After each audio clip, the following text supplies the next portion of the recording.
At a college reunion, 5 college roommates gathered to drink. After not seeing each other for a while, they reached a consensus, planning to go hiking in Sweden soon. They drank until midnight before stopping. Luke suggested going to the store to buy more alcohol, only Rob followed him into the store. Just as the two were picking out drinks, Luke suddenly felt something was wrong, because the cashier was slumped on the floor. Before they could figure out what was happening, 2 people suddenly rushed out from the storage room. Luke instinctively backed away. He silently hid behind the shelves. But Rob, who was closer, wasn't so lucky. The robbers threatened him to hand over all his belongings.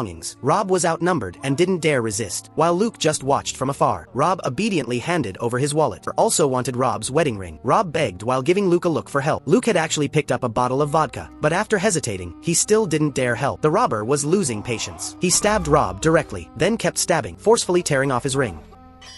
6 months passed quickly, but what happened that night still haunted Luke. Though missing Rob, the remaining 4 still followed their plan, going to Sweden for a hiking trip. After reaching the destination, they took out Rob's photo to remember him. Everyone actually knew it was because Luke was too cowardly that Rob died, but out of respect for their friendship, the other 3 didn't call him out. After spending a night on the mountain, the next morning they packed to return the same way, but then an accident suddenly happened.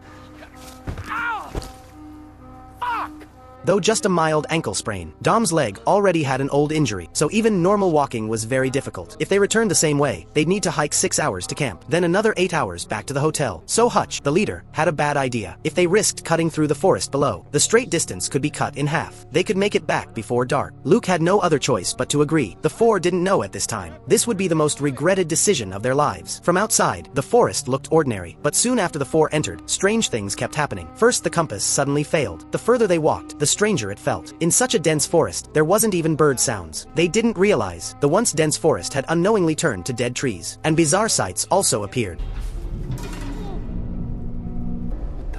A dead reindeer hung between 2 dead trees, its limbs spread like a human's, organs removed. It definitely didn't climb up there by itself. The deer's blood kept dripping, meaning whoever did this wasn't far away. Luke suggested they move quickly, but strangely, what should have been a 6 or 7 hour journey took them until night without leaving the forest. Worse still, it suddenly started pouring rain. Just as they prepared to set up tents, Luke noticed strange runes carved on the tree.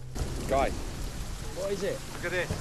Not understanding the symbols, they continued forward. Soon Hutch discovered a cabin nearby. He kicked open the door and led the 3 inside. Luke, walking last, suddenly heard crow calls. The sound felt like mocking laughter. The cabin's interior was fairly clean. This seemed to be a hunter's temporary shelter. The strange runes hanging from the beams, same as those on the trees, made it very eerie. Luke's unease grew stronger, so he told Hutch about the sounds he heard. But Hutch said he was overthinking. After all, they weren't the only animals in the forest. After speaking, Hutch checked the stove. He had Phil and Dom go upstairs to find burnable materials. Dom found some old tables and chairs. Phil's attention was drawn to a closed room. He carefully walked over. Using the light, he saw what was inside. Guys, get the fuck up here right now!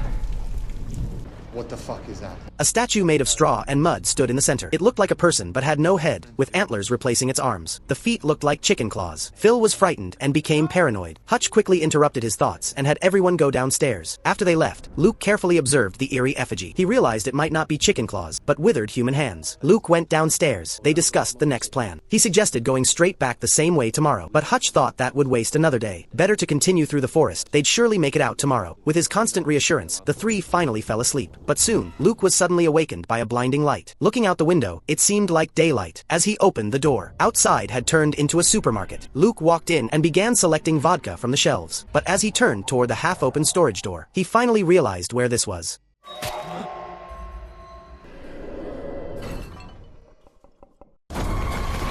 Luke suddenly jolted awake, seeing something vanish into the forest depths, and 5 holes appeared on his chest. Next second, a scream came from inside the cabin. Luke rushed in. Seeing Hutch having a nightmare and struggling desperately, he grabbed a flashlight from his bag. Finding Hutch had wet himself from fear. Dom was in the same condition. Only after calling repeatedly did he finally wake up. Then Luke noticed Phil was missing, seeing clothes scattered on the stairs. He carefully went upstairs, finding Phil naked, kneeling before the effigy, as if praying devoutly. What are you doing?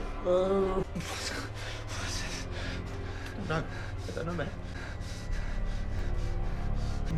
Get up, okay? The 4 quickly geared up to leave this place, but as soon as they left the cabin, they saw the dead trees by the door carved with those strange runes. This looked like a warning. The bizarre occurrences finally made Hutch give up his insistence. He decided to return the way they came, but just then, Dom discovered a small path in the distance. Having lost his rationality from fear, he stubbornly chose this path to leave the forest. We don't even know where that goes. We could end up in Norway for all we know. Great! You know, I'm sick of this off-road bollocks, okay? Path means civilization. The other three worried about his safety, so they had to follow, but this path was very strange. They walked for a long time without ever changing direction. Hutch vaguely felt something was wrong. If it continued like this, he would head toward the sun's direction. But just then Dom found some trimmed tree stumps, indicating human activity here. 10 minutes later, another cabin appeared ahead, but this time Dom didn't dare enter, and continued along the path. But soon he couldn't endure the severe ankle pain, and stopped. Taking this opportunity, Luke decided to cross the slope. He wanted to see the direction out of the forest from higher ground. After climbing up, he despairingly discovered an endless forest. Luke looked at the holes on his chest, feeling lost. Then something bizarre happened again. What looked like a hand appeared on a distant dead tree.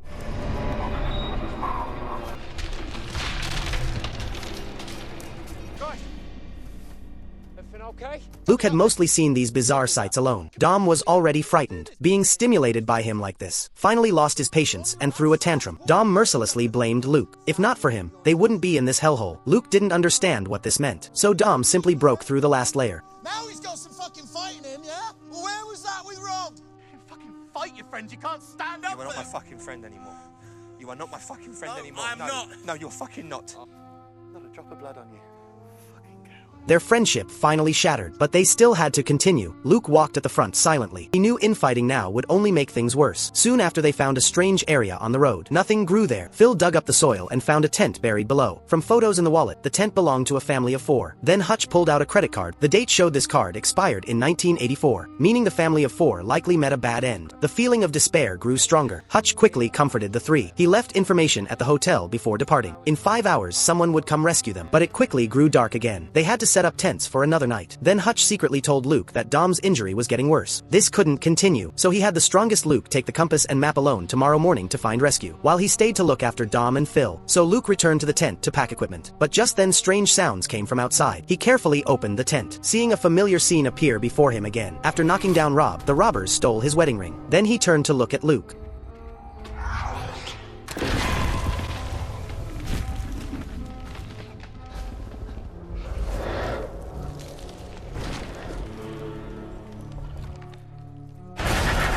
Luke jolted awake from the dream. A scream immediately followed from outside. He quickly crawled out of the tent, finding Phil kneeling and crying, and Hutch had disappeared. Just as Luke checked on Dom's condition, Hutch's screams came from deep in the dark forest. This time Luke didn't back down. He immediately chased toward the sound. But just then Dom backed out. Now they couldn't see anything around them. If they continued blindly chasing, they might completely lose their way. Luke also calmed down, having to give up the rescue and return to the tent. The 3 sat until daybreak, then followed the traces to find Hutch. Just then, Luke at the front suddenly stopped. Dom looked up into the distance, instantly felt his scalp tingle, because he saw Hutch hung between 2 dead trees, just like that reindeer before. Looking at the still fresh blood, Luke felt very regretful. If he had persisted in chasing last night, Hutch might not have died. Dom still believed it was a psycho hunter hunting them like reindeer, but Luke knew that thing definitely wasn't human. Soon after they found a river. Footprints on the ground brought new hope. The 3 followed these traces onward, finally climbing a steep slope before exhaustion. Luke had them stay put. Then he ran ahead to scout. After passing through several large trees, the view suddenly opened up. The forest exit was not far away. He could even see flickering lights down the mountain. Luke immediately ran back, preparing to tell them the good news. But just then, he found Phil shining a flashlight, seemingly searching for something. What are you doing? I heard something.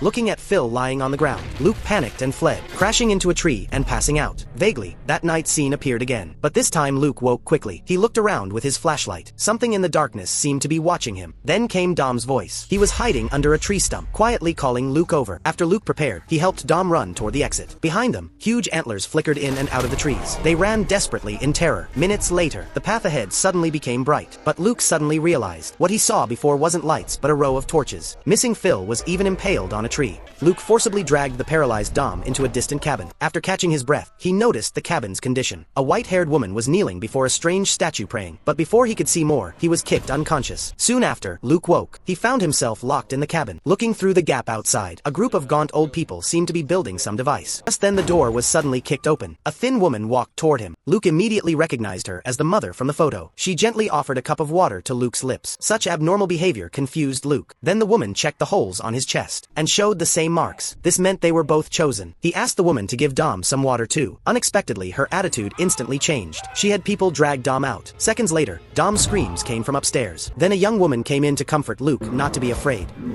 They prepare for sacrifice. Over soon. Soon after, Dom was indeed sent back, but he looked like he was barely alive. After catching his breath, Dom told them about his nightmare. He saw these people sacrifice him to a monster. Dom knew he couldn't leave alive, so he told Luke, when leaving, be sure to burn this place down. As night fell, Dom was dragged out again. He was tied to the newly built frame. Only then did Dom see many dried corpses impaled on distant dead trees. They were all travelers who wandered into this forest. As it grew completely dark, something from deep in the forest seemed to approach. But Dom, at the extreme of terror, was no longer afraid. Why don't we do this, yeah? What are you waiting for? What are you waiting for?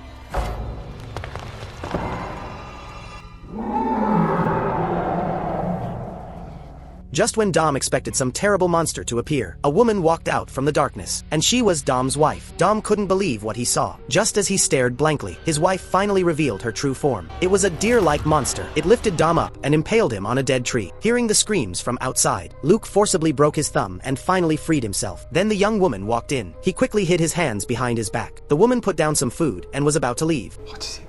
A god, ancient, one of the Yutan, a bastard offspring of the Loki. Not say its name. Because you're afraid of it. We worship it. It keeps us here. Let us live beyond natural life. No more pain, no more death. Your ritual begins tonight. It is a privilege to worship. You will kneel before the god.